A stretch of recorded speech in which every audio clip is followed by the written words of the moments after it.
Okay, so I'm here this afternoon to tell you about the Nngwe Project. Nngwe is a Setswana word for one, or I like it also when you call it the one. And then I have to credit Ilse de Prier for what you see on the screen there. One network, one goal, one life changed, one patient. Take note that it doesn't say one clinician or one scientist. This is a project. It's not funded by Diplomics. This is a Diplomics project, so the project doesn't lie within Northwest University. It lies with Diplomics, and I've been fortunate enough to be seconded to the project and to drive the project during this initial stages. This is actually the official launch of the project. We have done some work already, but this is actually the official launch. I may not be able to answer all of your questions. I do not have everything figured out just yet, but hopefully I can answer many of your questions. So, the United Nations 2030 Agenda for Sustainable Development, Principle 2, dictates that no one should be left behind.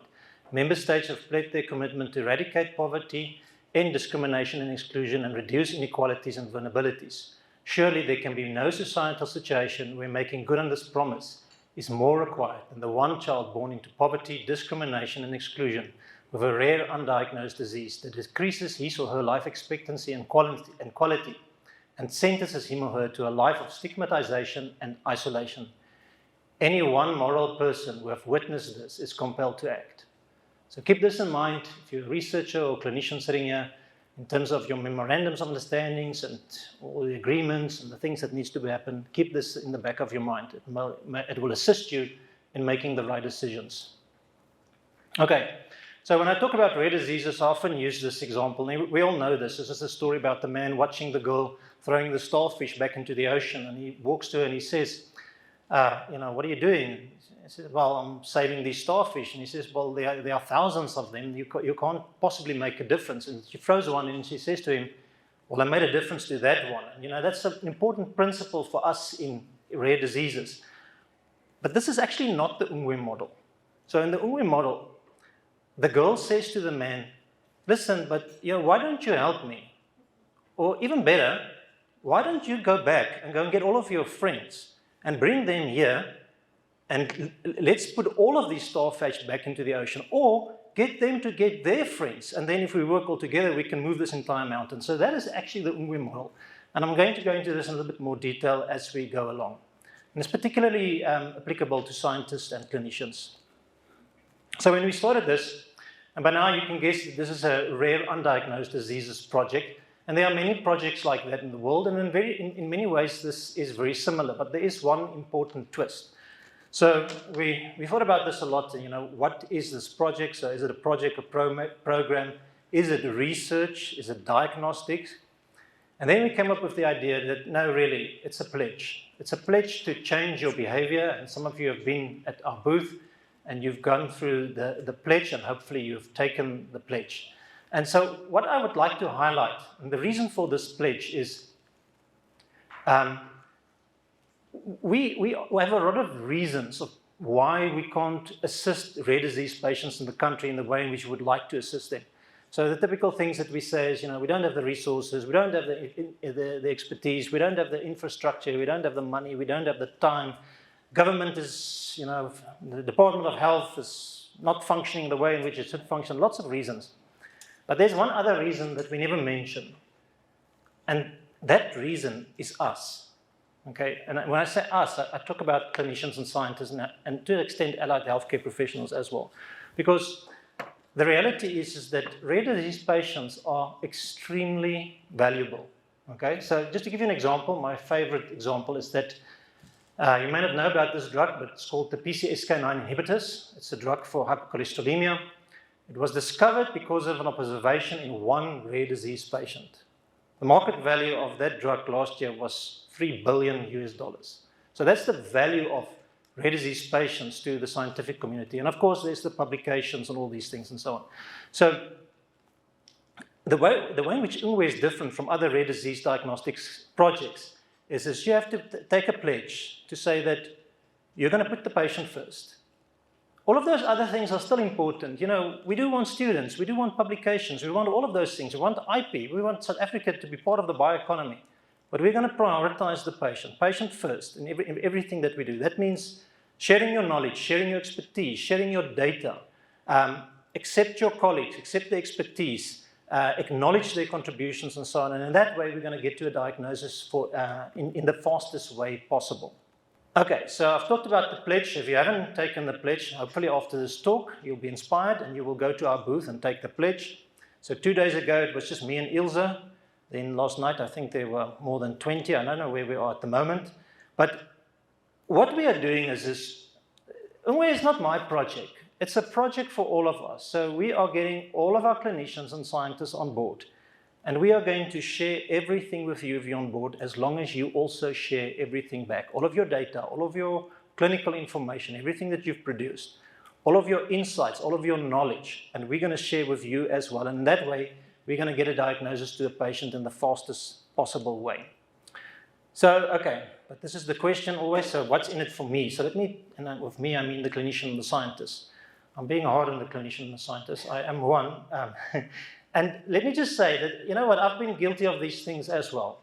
So I'm not excusing myself here, but it's time for a change. So what is in it for me? It's an opportunity to give back through sharing my knowledge and expertise, resources, infrastructure, case studies and data, funding, dare I say your funding as well, my time, even if it's just a little, an opportunity to collaborate with colleagues, interesting patients, specific cohorts, research opportunities, publications, opportunity to mentor or be mentored, access to a network that will almost never rest, you know. So currently there are patient data lying at the lab. I'm not interpreting it. I'm standing here, I'm talking to you. But if I have a network of young and eager scientists and clinicians, then maybe somebody else will be interpreting those things while I'm standing here talking to you. So I don't have to do everything myself. Of course, everything will be validated and so on. I know people have got lots of concerns, ethics and all of these things. Yes, we're going to address all of that as well. But I'm just telling you what the power of this network could be if we could all come together and work in the interest of rare diseases and particularly undiagnosed patients. An opportunity to get a diagnosis to my patient, access to experts, genomics, proteomics, metabolomics, bioinformatics and software. All of it's available in South Africa and it's available to us. Access to amazing training opportunities, and then an opportunity to escape what I call monopoly and make a difference. And this is what we do as scientists and clinicians in academia. We sit in higher institutions and we play monopoly, right? So we have our money and we buy the streets and we're all trying to get yellow streets. That's the publication in Nature or whatever. And then somebody falls off and then we put their stuff back in the bank. But you know what? There's a world outside of monopoly, you know? So stop playing monopoly and enter the real world. Yes, maybe we still have to play a little bit of monopoly as well. But just realize that there's a world beyond monopoly. I recently heard of a funeral of an academic. They actually read his CV, you know? I mean, we need to get out of this game of monopoly and enter the real world. So Nngwe is an opportunity for you to enter the real world if you've been stuck in monopoly. So, okay, I'm going to go over this fairly briefly. It's not that different from what the rest of the world do. Nngwe is a project for both public and private sector patients. What it comes down to is you must have exhausted the resources at your disposal, right? So the entry criteria will be different for a patient in the public sector, easier in comparison to a patient in the private sector. But we know that neither the public or the private sector can actually afford to work up these patients. And we have some funds to work them up. We can't work up all of the patients, and I'm going to get to that. But we do have some funds to work them up. These patients will be, you will need to phenotype them extensively. There will also be expert evaluations, possibly referring back to the clinician to get additional information, and then there will be the entry criteria. And then we will do whole exome, whole genome sequencing, proteomics, metabolomics, functional assays, bioinformatics, all of the large guns that the rest of the world is using. What we won't do initially, but what we really want to get to is cohorts and clinical trials. So I often say that, you know, in the States, if you're on the Odyssey and you get a diagnosis, then that's the end of the Odyssey. If you're in South Africa and you get a diagnosis, then maybe that is the end of the beginning of the Odyssey. So we want to address that as well. But if we don't have a diagnosis, then, you know, it becomes very hard to do additional interventions. So all of this data goes into a central database. And if you're an Nngwe member, this is what you will have access to. So if you're a young scientist, you're eager to do some interpretation of omics data, but you don't have a sequencer and you don't have data, Nngwe will provide you with an opportunity to knock yourself out. You will be able to go through the data, make a suggestion for a diagnosis. This will be reviewed by experts, and they will say, okay, well, we agree or we don't agree. And in that way, we'll be able to get a diagnosis to a patient in a much faster way. In order to get access, you need to take the pledge, no access. There will also be a data sharing policy. I mean, there's a lot of concerns here with regards to privacy and so on, so all of that's being addressed. There's also a legal framework here, and of course, there's also ethics. I just want to point out one important thing is this, when I deal with rare undiagnosed patients, often the parents will, and I ask them, so what can I share? And often they will tell me, share everything, please. Share everything with everyone. I just want to get a diagnosis for my patient. And it's a bit similar to what has been mentioned in terms of I don't really have a choice, right? So sometimes from my side, I have to protect the patient a little bit because, the need to get the diagnosis just overrides everything. But I recently had such a patient, and the permission that I got gave me the opportunity to share the patient to the entire Mayo Clinic. I had a presentation, 150 clinicians and scientists. I must say they didn't get to a diagnosis either. But I mean, the thing is at least I feel that, we've done everything that we possibly could, at least in that scenario, to get to a diagnosis. Whereas if I couldn't share this, I mean, this was videos, everything that we made, then the ability to pull in additional expertise become less. So the point that I just want to make is there's a balance. Yes, we have to protect the patient, but yes, we also have to make use of different clinicians, different scientists with different expertise. And then finally, of course, we want to share the data with the rest of the world. I've already mentioned Nomad. It is important that we upload our data and that it's available to the rest of the world. I must go quickly. So a lot of the techniques that we'll be using has already been discovered. So we're not reinventing the wheel. The only thing is that we want to do this in South Africa.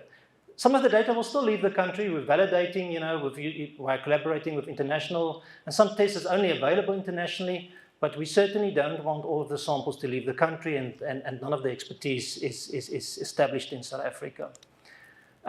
If you're a young scientist or clinician and you're wondering what you should get into, this is what you should get into. So you can see there tuberculosis, HIV, nothing happening, rare diseases, that is hot and it's sexy, and if you want to have a future, then get into rare diseases. I've got a little time left. Important thing here is, there's a lot of considerations here, and a lot of this is being addressed. I know people are asking me all questions. Yes, we are addressing it, and also you're welcome to help.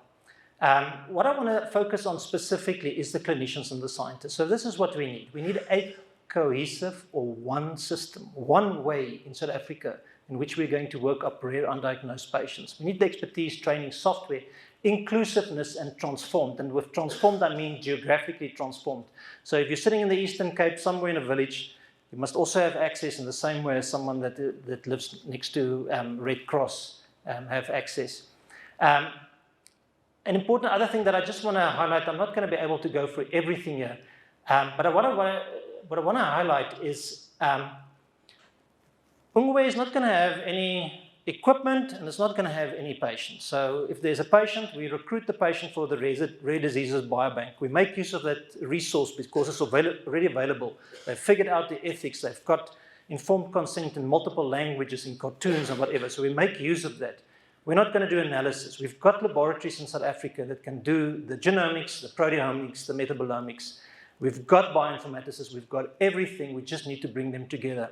We don't have funding to work up all of the patients. But you know what? If you're a scientist or a clinician in the Nngwe network, nothing prevents you from going sourcing your own funding and making it available to Nngwe. In other words, you use Nngwe to get funding. You tell your funder that I've already got the expertise, I've already got all of the equipment, I've got the workflows, everything is in place for me to complete my project. I just need you to fund me. And then of course, very important is you share your results with the network so that others can learn, so they can pick up these patients. One of the reasons why we're picking up the MPV 17 patients that George has spoken about is because we've shared. Our lab knows as much about MPV 17, almost as much as they know, because they've shared the information with us. And that is what makes it really powerful. So for you to get involved, go to the Nngwe Saint, take the pledge, read it very carefully. If you feel uncomfortable about it, ask yourself why. Why am I feeling uncomfortable? Who has influenced me in my life to think in a way in which I've been thinking? You know, in the system, there's a lot of old farts like me. You know, and we've not been very successful in working with each other, like Francois van der Westhuizen just said. But there's a younger generation that's also entering the system. And I don't want you to be like we were. I want you to collaborate. I want there to be one system in South Africa. So with that, I'm going to leave you, and you are going to hear all about the wonderful omics technologies that is available in South Africa from the next speakers. Thank you very much.